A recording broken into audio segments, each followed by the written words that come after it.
आज हम quick revision करेंगे जुडिशरी चैप्टर की। एंड देन मैं मंडे को इसका टेस्ट लूंगी, तो आपको बहुत ही ज़्यादा अपडेटेड रहना है। तो जुडिशरी चैप्टर की स्टार्टिंग में आपको सबसे पहले यही बता दिया गया था कि सुप्रीम कोर्ट आपका दिल्ली में है, ठीक है। उसके बाद नेक्स्ट पैराग्राफ में सुप्रीम कोर्ट की स्थापना कब हुई, 28 जनवरी 1950, 1 मार्कर। एंड उससे पहले इसने सुप्रीम कोर्ट ने आने के बाद दो कोर्ट्स को रिप्लेस किया। उससे पहले दो कोर्ट होते थे, federal court of India and judicial committee of the privy council.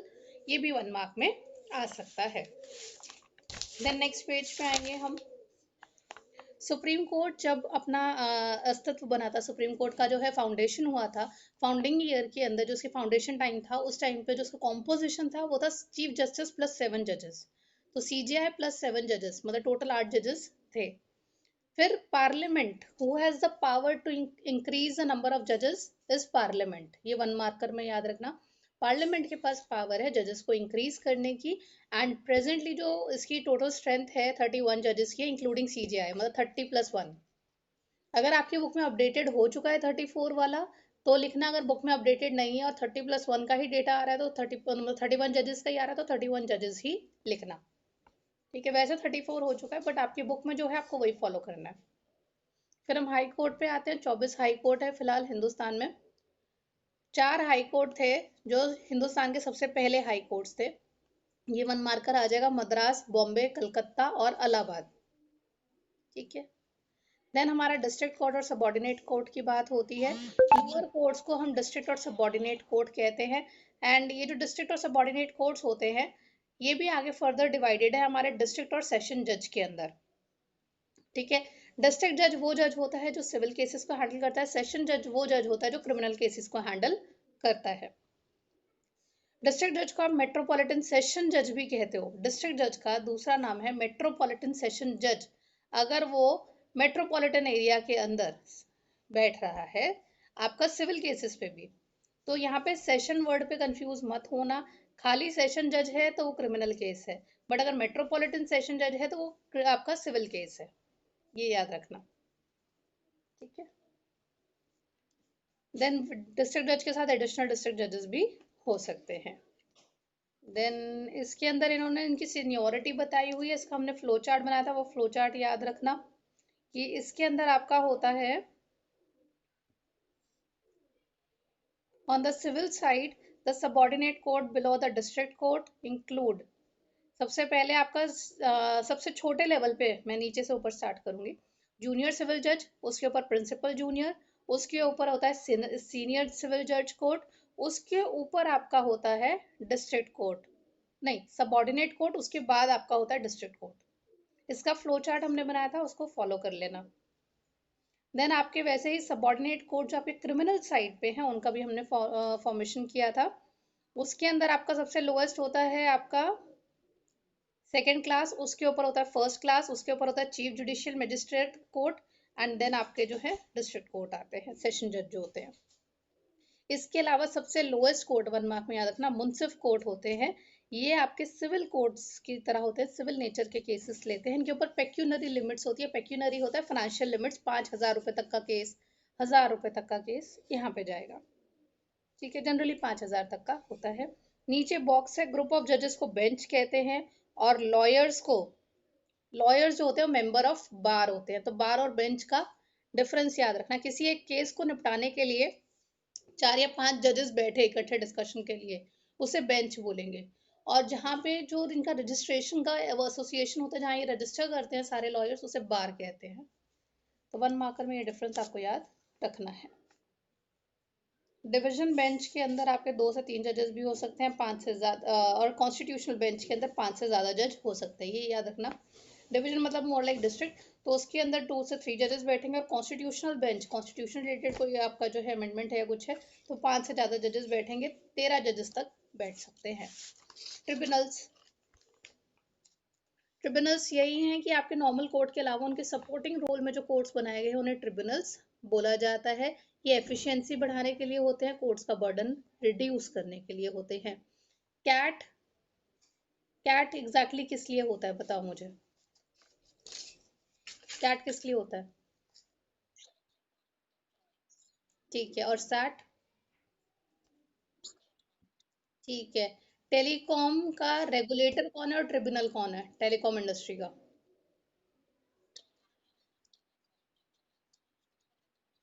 Is regulator. And उसका जो वो है ट्रिब्यूनल है।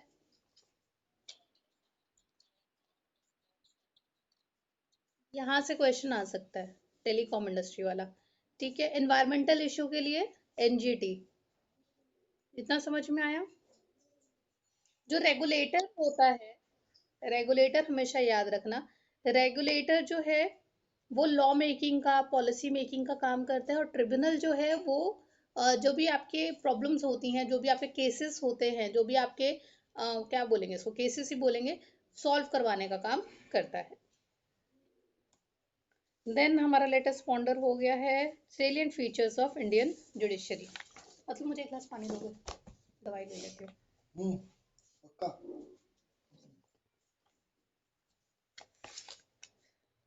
ठीक है, इसमें एक सिविल लॉ सिस्टम और एक हमने जो था ये पढ़ा था। सिविल लॉ सिस्टम है और एक दूसरा कौन सा, common law system. Civil law system जो है जर्मनी, रशिया, कॉन्टिनेंटल यूरोप में चलता है। कॉमन लॉ सिस्टम बाकी कंट्रीज में है। कॉमन लॉ इंडिया और यूके के अंदर है।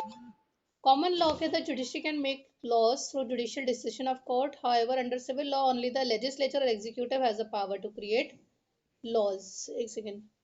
ठीक है, तो कॉमन लॉ सिस्टम के अंदर लेजिस्लेचर, एग्जीक्यूटिव और जुडिशरी तीनों को पावर मिलती है लॉ बनाने की। वहीं पे सिविल लॉ सिस्टम के अंडर जुडिशरी की कोई पावर नहीं होती लॉ बनाने की, लेजिस्लेचर और एग्जीक्यूटिव की होती है। डिफरेंस समझ में आया? क्लियर है? अरे यार कलर निकाल ले। उसके बाद नेक्स्ट क्वेश्चन होता है आपका adversarial mode of dispute resolution. पता है आपको adversarial mode of dispute resolution आता है? ये चैप्टर 3 से करेंगे। Now very important question is advocate general of India and attorney general of India. क्या क्या डिफरेंसेस आप लोग मुझे दे सकते हो, बता दो फटाफट। Article.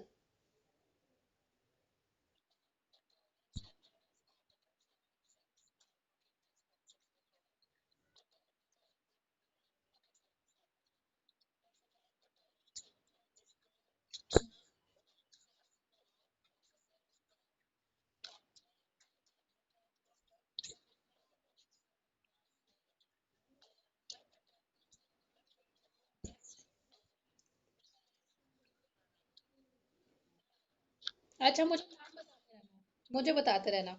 First legal officer of the country, attorney general या एडवोकेट जनरल? मैं पूछ रही हूँ, मुझे आंसर देते रहना फटाफट। ठीक है, आर्टिकल 76 किसके लिए है?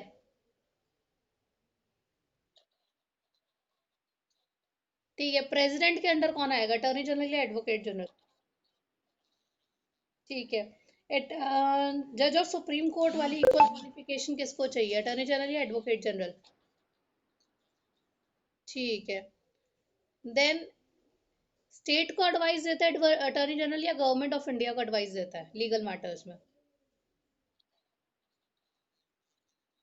Government of India. ठीक है, क्या अटॉर्नी जनरल जो है कोर्ट में अपीयर होता है?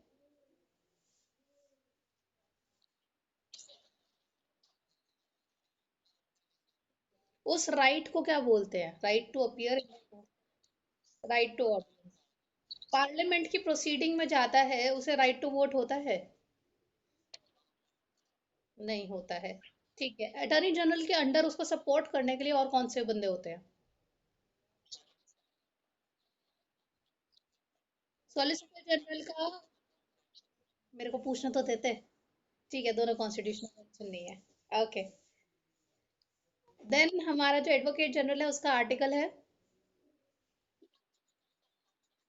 Legal adviser to which government?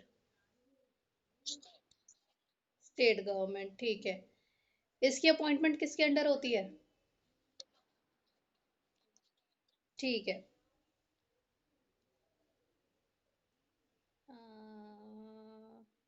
Qualification. ठीक है, holds office during the pleasure of. ठीक है। सपोर्ट करने के लिए कौन से वो होती है इनकी सपोर्टिंग टीम, उसको क्या बोलते हैं, ऑफिसर। ठीक है, ये बहुत बढ़िया याद किया हुआ है तुमने, अच्छा याद किया हुआ है। ठीक है। Independence status of the judicial role to be performed by it. ठीक है। Abhideep, judiciary independence is linked to the watchdog in democracy. Checks and balances को मेंटेन करती है, चेक्स एंड बैलेंसेस कैसे मेंटेन होते हैं, जुडिशरी जो है चेक्स एंड बैलेंसेस का काम करती है किस प्रकार।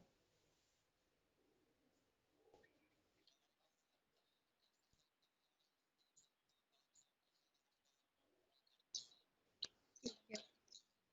ठीक है।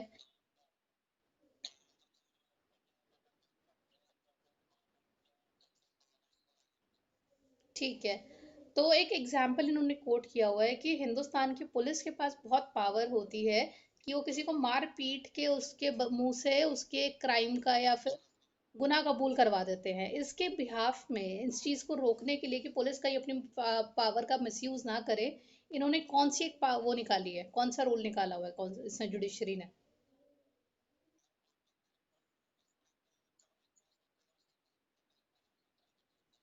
और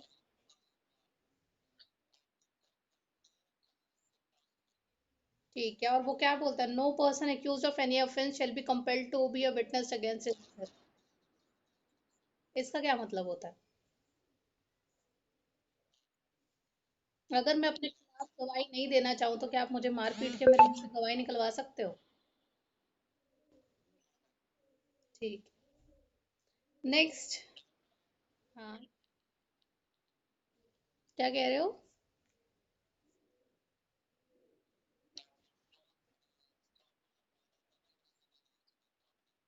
ठीक है। ठीक है।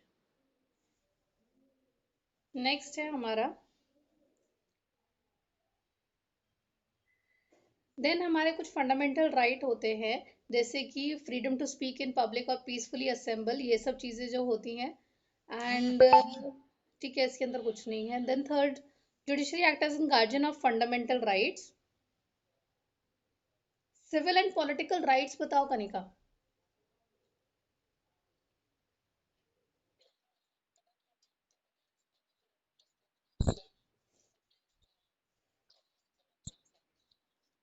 ठीक है, right to practice any religion, is it part of civil and political right और इकोनॉमिक सोशल और कल्चरल राइट्स, किसके अंदर आएगा। ठीक है, right to life. Right to life.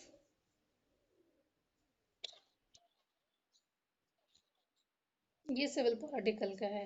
इसमें ना दो दो एग्जाम्पल याद रख लेना, थर्ड पॉइंट के अंदर गिवन है। आर्टिकल 21 के अंडर, ठीक है, कौन से दो राइट्स को ऐड करा है जुडिशरी ने उस ताकि राइट टू लाइफ को वो बढ़ा सके, उसका स्कोप बढ़ा सके। आर्टिकल 21 था हमारा राइट टू लाइफ, उसको एक्सपैंड करा है। बताओ।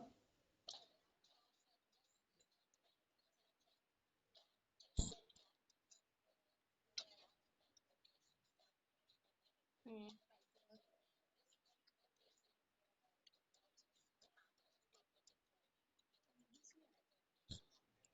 वो इसमें ही है, and that I need to check, right to education भी इसी का पार्ट है। ठीक है। Then what do you mean by due process of law, Vani. Due process of law.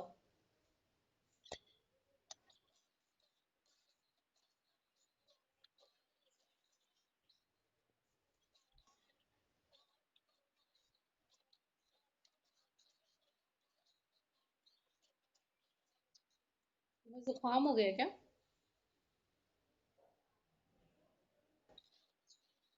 अरे वाह। कौन सी दवाई ले रही हो, साइनारेस्ट ले लो, साइनारेस्ट से आराम पड़ जाएगा। ठीक है। Gungun. Gungun, different role of supreme court of India. Article बताओ ओरिजिनल जुरिस्डिक्शन का। 131। ठीक है, ओरिजिनल जुरिस्डिक्शन का मतलब ही क्या होता है, वो मुझे एक्सप्लेन करो।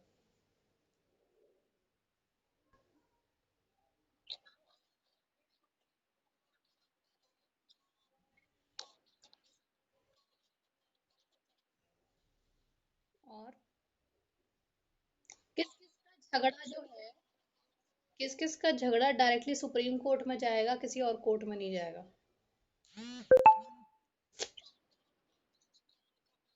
Centre state, state state, many states on one side and some states on, ठीक है ना? Then right to constitutional remedy के अंदर कनिका, कौन कौन से रिट्स होते हैं, सारे रिट्स बता दो।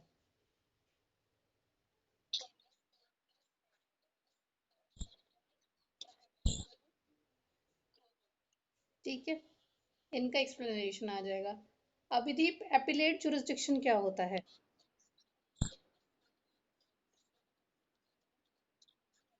नहीं, इसमें आएगी आगे, अभी इस चैप्टर के एंड में आएगी, और वो मैच द फॉलोइंग की तरह आती है, आएगी अभी, इसी चैप्टर में आएगी। ठीक है, अभिदीप, एपिलेट जुरिस्डिक्शन क्या होता है और उसका आर्टिकल कौन सा है?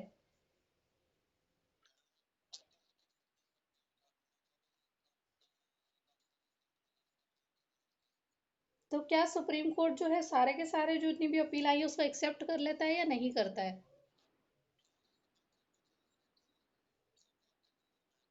इसके लिए आर्टिकल कौन सा है?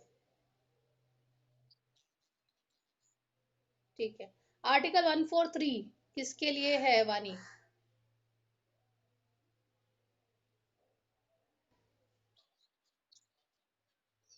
प्रेसिडेंशियल रेफरेंस आपको अच्छे से आता है?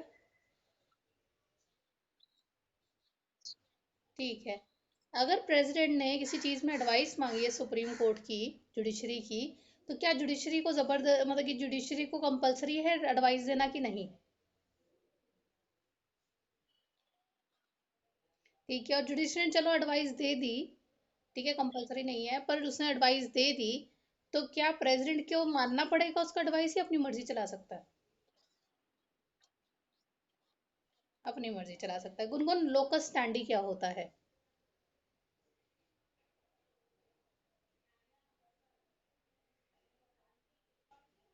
लोकस स्टैंडी क्या होता है, ये आ चुका है पेपर में।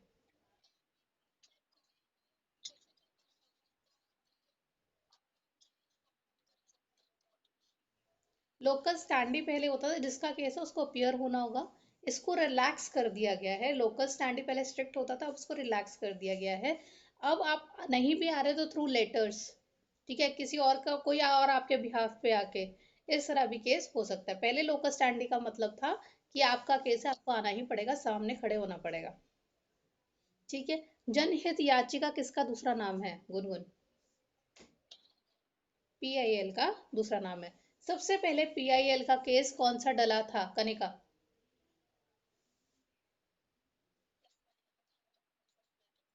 Which year? अभिदीप, इसके जज कौन थे? पीएन भगवती का नाम हमने और कहाँ पढ़ा है?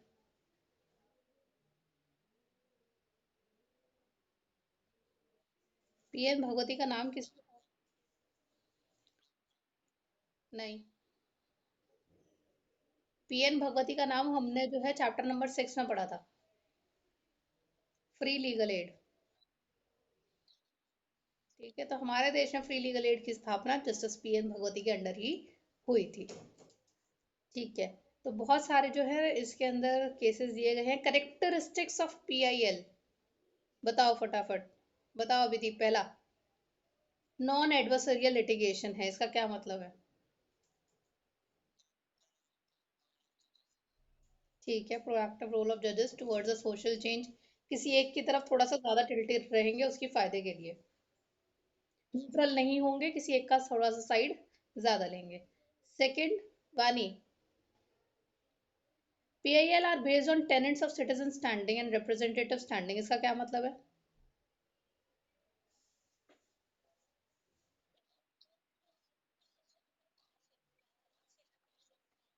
पर्सन अपीयर कर सकता है।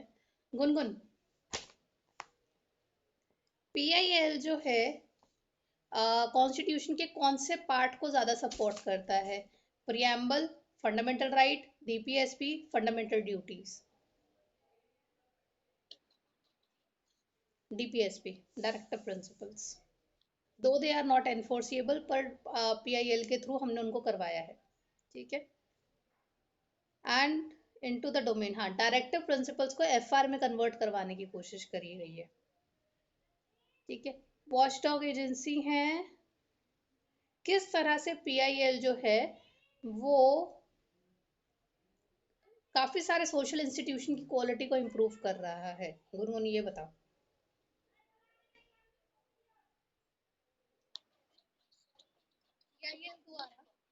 PIL द्वारा काफी सारे जो सोशल इंस्टीट्यूशन है, जैसे आपकी जेल वगैरह भी हो गई इसके अंदर, और भी काफी सारी सरकारी ऑर्गेनाइजेशंस हैं, उनका जो पहले से के कंपैरेटिव वर्किंग है वो बेटर हो गया है, उनका जो क्वालिटी ऑफ वर्क है वो बेटर हो गया है। ऐसा क्यों?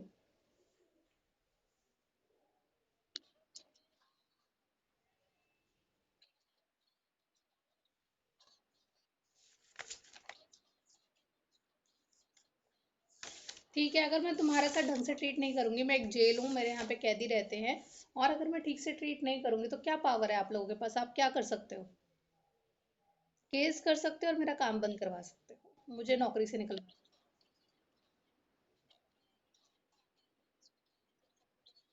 ठीक है। अब हम आते हैं high court and lower court. ठीक है, तो इसके अंदर डिस्ट्रिक्ट कोर्ट जो है कोर्ट्स ऑफ फर्स्ट इंस्टेंस होते हैं, 1 मार्क में याद रखना कि सबसे पहले केस जो है डिस्ट्रिक्ट कोर्ट में ही जाता है। इनके ऊपर टेरिटोरियल और पेक्यूनरी लिमिट होती है, इतने अमाउंट तक का केस, ठीक है, इस एरिया तक का केस ही आपके पास जाएगा सिविल नेचर के मामले में। ठीक है। इसी तरह से क्रिमिनल कोर्ट के अंदर भी एक हायरार्की होती है। देन इसके अंदर और कुछ नहीं है।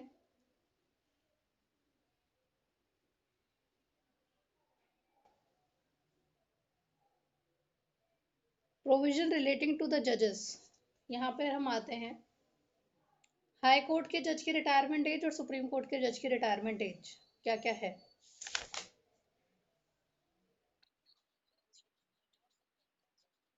जज को रिमूव करने के कौन से 2 ग्राउंड्स हैं? इसकी सैलरी कहाँ से जाती है? सुप्रीम कोर्ट के जज, कंसोलिडेटेड फंड ऑफ इंडिया। याद रखना, सुप्रीम कोर्ट वाले की consolidated fund of India, high court वाले की कंसोलिडेटेड फंड ऑफ स्टेट। ठीक है, जो हम टैक्स भरते हैं ना, ये सारे कंसोलिडेटेड फंड ऑफ इंडिया में जाते हैं, तो हमारी टैक्स से सैलरी जाती है इनकी। ठीक है। देन हम आ जाते हैं article 124, page 13। According to article 124 of the constitution क्या होता है? अभिदीप बताओ।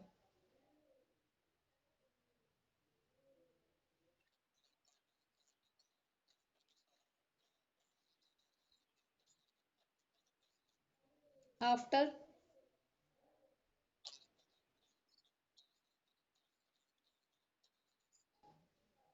ये generally chief justice of India या chief justice of high court होता है। एक जज बनने के लिए आपकी क्वालिफिकेशन बताओ। सबसे पहले सुप्रीम कोर्ट के जज की क्वालिफिकेशन चाहिए मुझे, वानी आप बताओगे। सुप्रीम कोर्ट के जज बनने के लिए क्या क्या क्वालिफिकेशन चाहिए? सबसे पहले तो भारत के नागरिक, फिर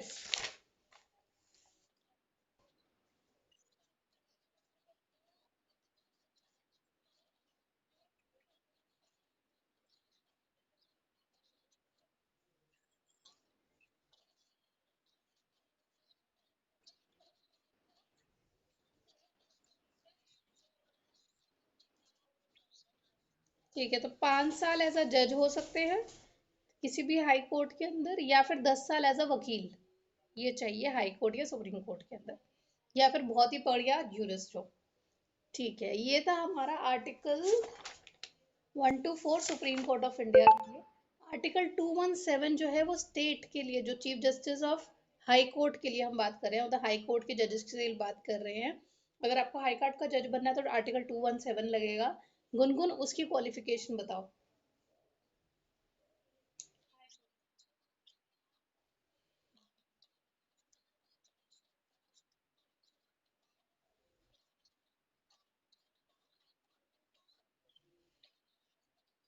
ठीक है। तो ये 10 year as an advocate supreme court के जज का और हाई कोर्ट के जज का सेम है, याद रखना। तो अगर आपने 10 साल एज एन एडवोकेट पूरे कर लिए हैं किसी भी हाई कोर्ट में या नंबर ऑफ हाई कोर्ट्स के अंदर, तो आप एलिजिबल हो जाते हो सुप्रीम कोर्ट के भी जज बनने के लिए, हाई कोर्ट के जज बनने के लिए भी। अब आर्टिकल 233 जो है वो आपके डिस्ट्रिक्ट कोर्ट के जज के लिए होता है, ये इंटरेस्टिंग है, ये थोड़ा सा अलग है, ये आपको आ सकता है। बताओ कनिका।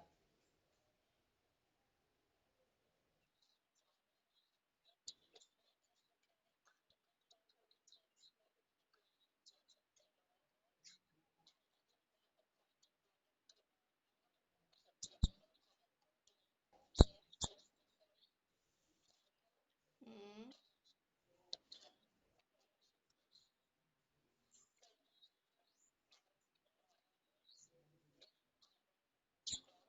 ठीक है।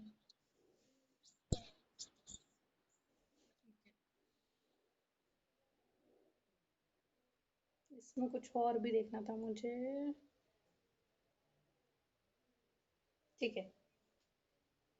नेक्स्ट आपका आता है current practice and appointment of जजेस, कॉलेजियम मॉडल। आता है ना? ये पूरा एक्सप्लेन करूं कॉलेजियम? बड़ा बेकार था। चलो कर, सुनाओ।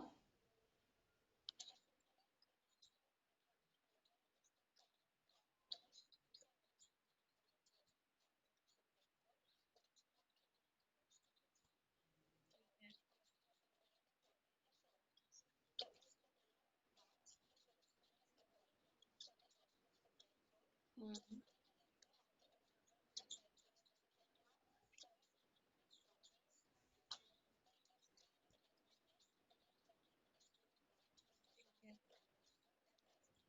ठीक है। हम्म,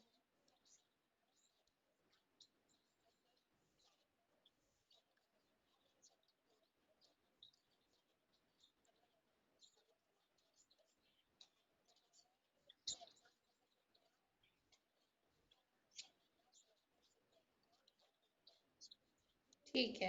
ये कॉलेजियम मॉडल अच्छे से कर लेना, जिसके अंदर हाई कोर्ट का कॉलेजियम ज्यादा अच्छे से करना है। फिर एमसी स्टेलावार्ड की क्या खास बात है, why he is famous?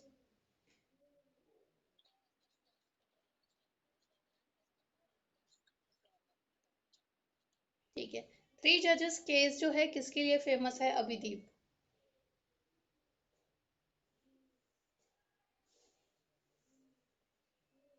Three जजेस केस किसके लिए इंपॉर्टेंट है?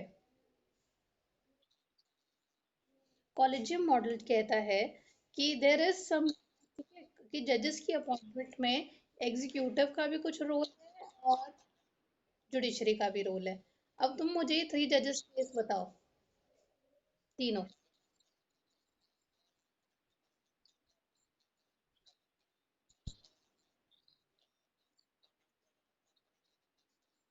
ठीक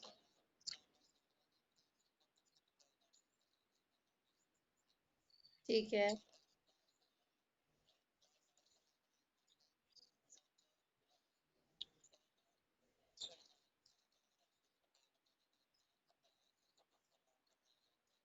ठीक है।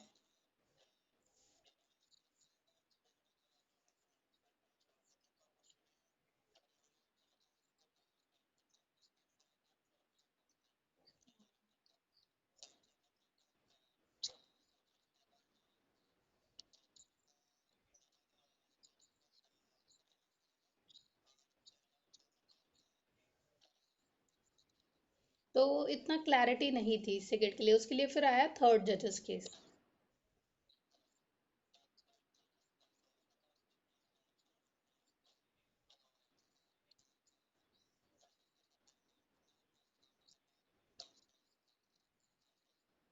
ठीक है, जज की।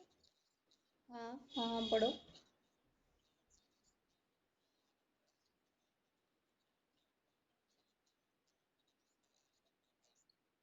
ठीक है। नाउ वानी, जुडिशियल अपॉइंटमेंट कमेटी अगर पास हो जाए तो उसके क्या फायदे होंगे? सबसे पहले जुडिशियल अपॉइंटमेंट कमीशन जो है वो कॉलेजियम मॉडल को रिप्लेस करने के लिए बनी गई है। इसकी कॉम्पोजिशन बताओ क्या होगी अगर ये आ जाता है तो?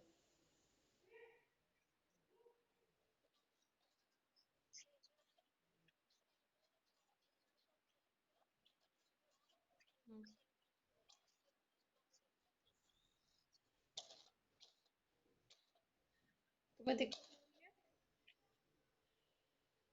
तुम्हें दिक्कत हो रही है, मैं गुनगुन से पूछूं?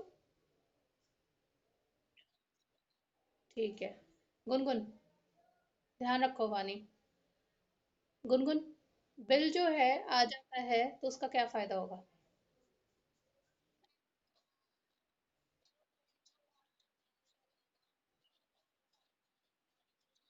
हम्म।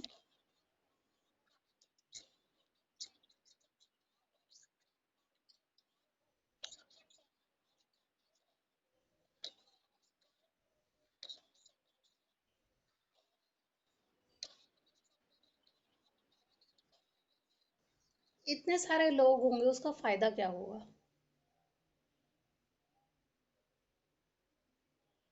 बेटर क्वालिटी ऑफ जजेस। हाँ, ब्रॉड बेस हो जाएगा। ठीक है, देन ऐसा नहीं होगा कि किसी एक पार्टी का फेवरेट बंदा आ रहा है, क्योंकि इसके अंदर ऑपोजिशन का भी बंदा बैठे हैं, इसके अंदर जो कॉम्पोजिशन है उसके अंदर जुडिशरी के लोग भी बैठे हैं, एग्जीक्यूटिव के लोग भी बैठे हैं, ऑपोजिशन के भी हैं, रूलिंग पार्टी के भी हैं। सो दे मेक श्योर कि जो बंदा है वो बिल्कुल खरा बंदा है, बढ़िया बंदा है। ठीक है। हर जज जो चुना जाता है उसकी जुडिशियल ट्रेनिंग होती है। जुडिशियल ट्रेनिंग के लिए वो नेशनल जुडिशियल एकेडमी जाते हैं। ये एकेडमी कहाँ पर है? अभिदीप।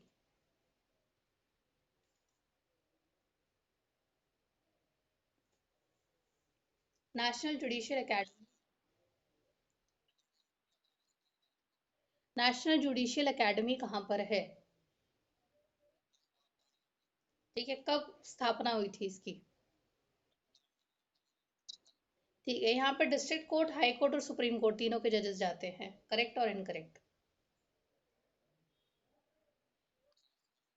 डिस्ट्रिक्ट कोर्ट के नहीं जाते। डिस्ट्रिक्ट के नहीं जाते, सुप्रीम और हाई कोर्ट जाते हैं।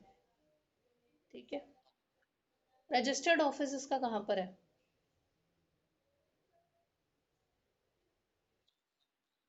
न्यू दिल्ली। इसमें जुडिशियल रिफॉर्म्स की ट्रेनिंग दी जाती है। एफिशिएंसी, फेयरनेस, प्रोडक्टिविटी बढ़ाने के लिए ये काम किया जाता है। ठीक है। National judicial education strategy establish हुई है 2006 में, ताकि high court, district court, state judicial academies भी आगे बेटर कर सके। रिटायरमेंट एज को लेके क्या मुद्दा है कनिका?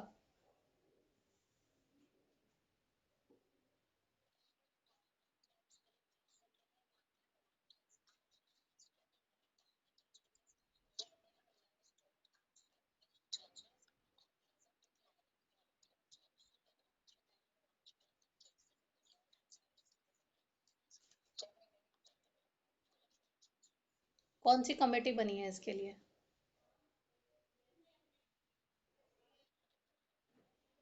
कनिका, गुनगुन।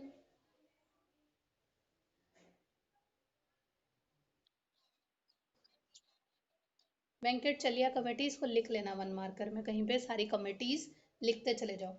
वेंकट चलिया कमेटी, इनकी रिटायरमेंट एज के लिए है। ठीक है। गुनगुन तुम ही बताओ, यूएस में रिटायरमेंट एज क्या है?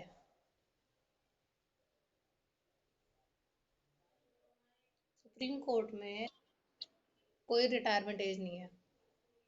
ठीक है। ऑस्ट्रेलिया के अंदर 70 है। अभिदीप, कनाडा के अंदर क्या है?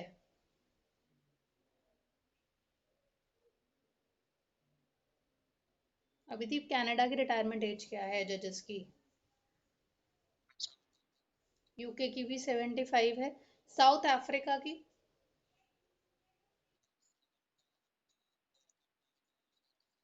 या तो आप लगातार 12 साल काम कर लो या फिर 70 साल की। ठीक है। देन रिमूवल ऑफ जजेस। जज के रिमूवल को भी क्या नाम दिया गया है? जज के रिमूवल प्रोसेस को? प्रेसिडेंट का भी इम्पीचमेंट और जज का भी। दो बेसिस पे आप कह सकते हो, प्रूवन मिसबिहेवियर और इनकैपेसिटी के बीच बेसिस पे जा सकते हैं। इसके लिए सिंपल मेजोरिटी लगती है, स्पेशल मेजोरिटी लगती है, special majority with state legislature, वो लगता है। कौन सा वाला तरीका लगता है, कौन सी अमेंडमेंट है? सिंपल मेजोरिटी, स्पेशल मेजोरिटी और special majority with state legislature? कौन से तरीके द्वारा ये हटाए जाते हैं?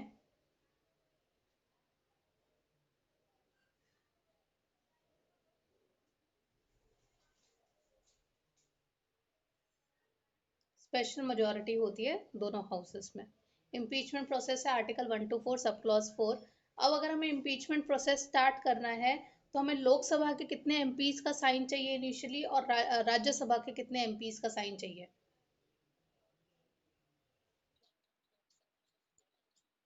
ठीक है।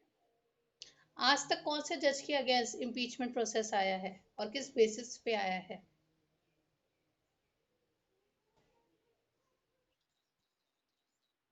ठीक है, ये कलकत्ता हाई कोर्ट के जज थे। एंड किस लिए आया था ये 2011 में? ठीक है। अब हम आते हैं जुडिशियल रिव्यू। ठीक है। जुडिशियल रिव्यू का कॉन्सेप्ट क्या है कि जो लेजिस्लेचर ने, एग्जीक्यूटिव ने डिसीजन ले लिया, उसको दोबारा से देखना कि वो डिसीजन कॉन्स्टिट्यूशनली करेक्ट है या नहीं। अगर वो कॉन्स्टिट्यूशनली करेक्ट नहीं है तो उसको चेंज कर देना। ये पावर जुडिशरी को मिली हुई है। जुडिशियल रिव्यू जो है is a legal doctrine practice, जहाँ पे कोर्ट के पास पावर है, वो एग्जामिन कर सकते हैं लेजिस्लेचर और एग्जीक्यूटिव के बनाए हुए डिसीजंस को। यूएस, फ्रांस और कनाडा के अंदर जो है जुडिशियल पावर, जुडिशियल रिव्यू की पावर बहुत स्ट्रांग है। अगर उन्हें लगता है कि लेजिस्लेचर ने कोई ऐसा कानून बनाया है जो कि कॉन्स्टिट्यूशनली इनकरेक्ट है, तो वो उसको नलीफाई कर सकते हैं, कैंसल आउट कर सकते हैं। बट यूके में ये पावर नहीं है, तो हमने जुडिशियल रिव्यू लिया है यूएस से। ठीक है, यूके का नहीं लिया हुआ। अब हम आते हैं सेपरेशन ऑफ पावर। ठीक है। सेपरेशन ऑफ पावर में हमारी हॉरिजॉन्टली कैसे पावर बटी है और वर्टिकली कैसे पावर बटी है, कनिका?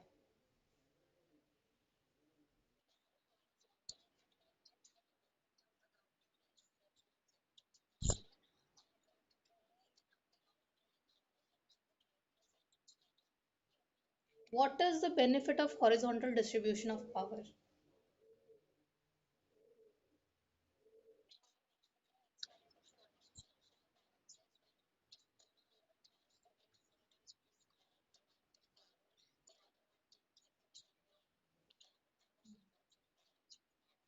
ठीक है। It increases efficiency also, it facilitate democratic discussion, ये सब इसमें लिखा हुआ है।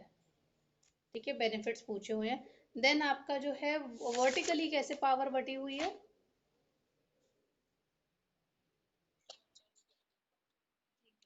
गुनगुन, एग्जीक्यूटिव की ब्रांच में कौन कौन आता है?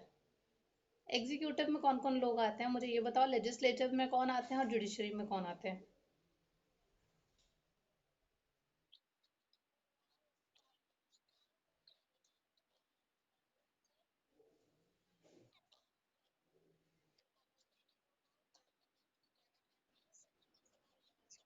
ठीक है। ठीक है। Scope of judicial review in India. ठीक है। इंडिविजुअल एंड ग्रुप राइट्स, इसको लेके क्या लिखा हुआ? Scope of judicial review in India के लिए अगर क्वेश्चन आए तो सबसे पहले इंडिविजुअल एंड ग्रुप राइट के लिए जुडिशियल रिव्यू कैसे हेल्पफुल रहा है, जुडिशियल रिव्यू ने किस तरह से इंडिविजुअल और ग्रुप राइट्स को प्रमोट किया है? बताओ, कौन बताएगा इसको? अभिदीप। आर्टिकल 13 सब क्लॉज 2 क्या कहता है, सबसे पहले तो ये बताओ।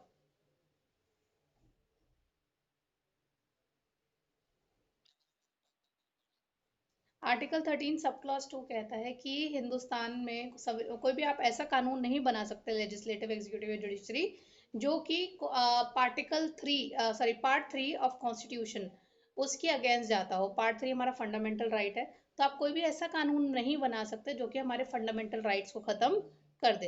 तो बी आर अम्बेडकर, ही was the chairman of the drafting committee of the constitution, and उन्होंने आर्टिकल 32 को हार्ट ऑफ द कॉन्स्टिट्यूशन बोला है। इसके अंदर सुप्रीम कोर्ट को, अगर आप कोई भी ऐसा कानून बनाते हो या ऐसा कुछ भी होता है जिससे आपको लगता है कि आपका फंडामेंटल राइट अब्रिज हो रहा है, तो आप सुप्रीम कोर्ट या हाई कोर्ट जा सकते हो, रिट्स इशू होंगे। हैबस कॉर्पस का मतलब होता है कि अगर किसी पर्सन को, इसमें डेफिनेशन दी है आपको, मैच द फॉलोइंग की तरह आएगा। Habeas corpus mean to release the person who is unlawfully detained, जिसको गलत तरीके से जेल में डाला गया है। Mandamus is the order of a public authority to do its duty, कोई सरकारी इंसान है उसको उसका काम करना होगा। प्रोहिबिशन में आप मना करते हो सबॉर्डिनेट कोर्ट्स को to take up a case, कि आप ये केस के ऊपर कंटिन्यू नहीं करेंगे, ये केस आप हमें दे दो, या फिर you are not suppose to take up this case, आपकी एबिलिटी नहीं है। को वारंटो होता है is a directive issue to a person to vacate an office wrongfully occupied. आप जनरल कोटा गए थे, आपने SC ST की सीट पे ऑफिस ले लिया या पोजीशन ले ली, तो वो गलत है। सेरेटोरी में आप सबॉर्डिनेट कोर्ट को बोलते हो कि ये केस आपका ही था बट आपको हम हटा रहे हैं, अब ये केस हमें चाहिए। तो प्रोहिबिशन कहता है कि आपको हम सबॉर्डिनेट कोर्ट को मना कर रहे हैं कि आप ये केस नहीं चला सकते। सेरेटोरी में केस ही हटा के आपसे हम अपने पास ले रहे हैं, केस था तो आपका पर हमें चाहिए अब। आर्टिकल 32 सुप्रीम कोर्ट के लिए है, आर्टिकल 226 हमारा हाई कोर्ट के लिए है, जिसके अंदर बस यही सोशल एक्शन लिटिगेशन वगैरह है। सेंटर स्टेट रिलेशनशिप के अंदर भी जुडिशियल रिव्यू का काफ़ी रोल रहा है, क्योंकि जुडिशियल रिव्यू हमेशा मेक श्योर करती है कि जो सेंटर और स्टेट्स के बीच में पावर्स बटी हुई हैं यूनियन लिस्ट, स्टेट लिस्ट और कॉन्करेंट लिस्ट के द्वारा। तो जुडिशियल रिव्यू ये मेक श्योर करता है कि यूनियन लिस्ट है डिसीजन स्टेट लिस्ट के अंदर ना घुस जाए और स्टेट लिस्ट वाले डिसीजन जो है यूनियन ना ले रहा हो। तो ये मेक श्योर करते हैं कि जिसका जो एरिया हो वो उसी एरिया के अंदर डिसीजन ले। देन आता है फेयरनेस इन एग्जीक्यूटिव एक्शन, जिसके अंदर आपको ऑडियो अल्ट्रा पार्टम आएगा। ऑडियो अल्ट्रा पार्टम के लिए कनिका कौन सा इंपॉर्टेंट केस है?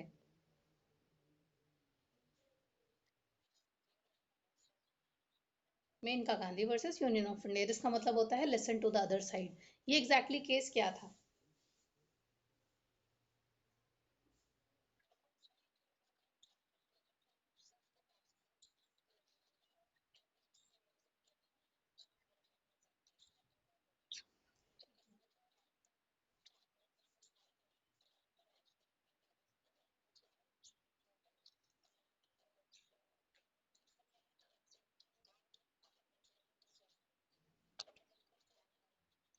ठीक है। The what do you mean by the principle of post decision hearing? Gungun, what do you mean by the principle of post decision hearing?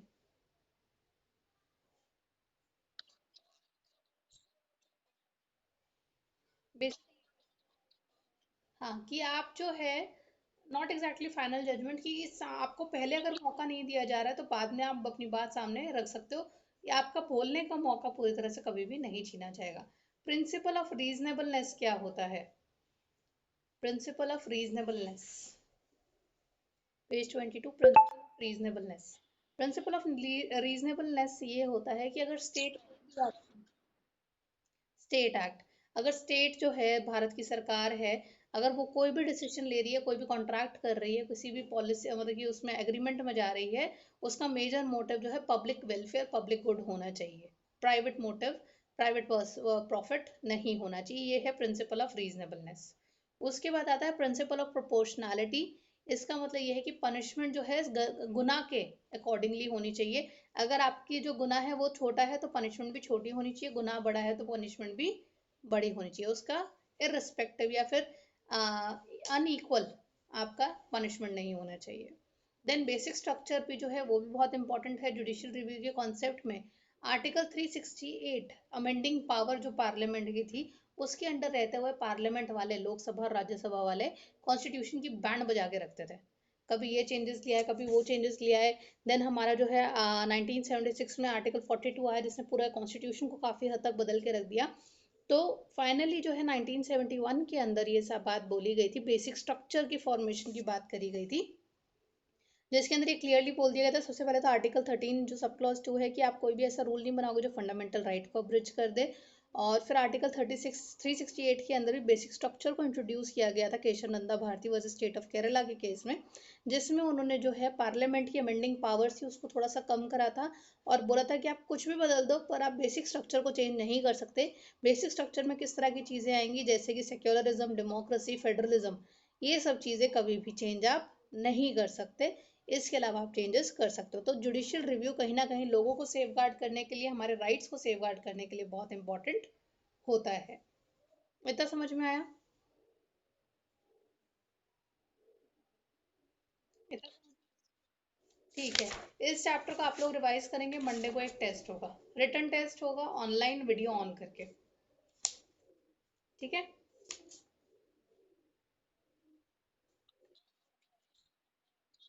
2 घंटे का।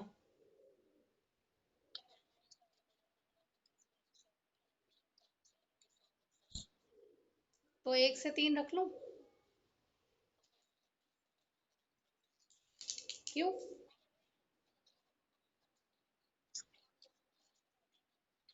अरे सबका अलग अलग होगा टेस्ट।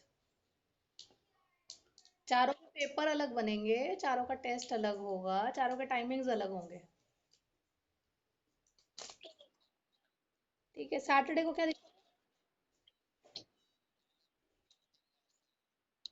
ठीक है। प्रैक्टिकल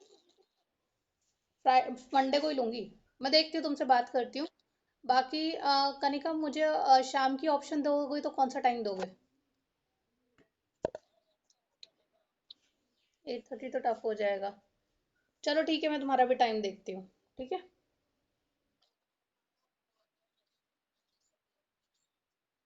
ठीक है, ठीक है। चलो प्लान करते हैं उसी हिसाब से।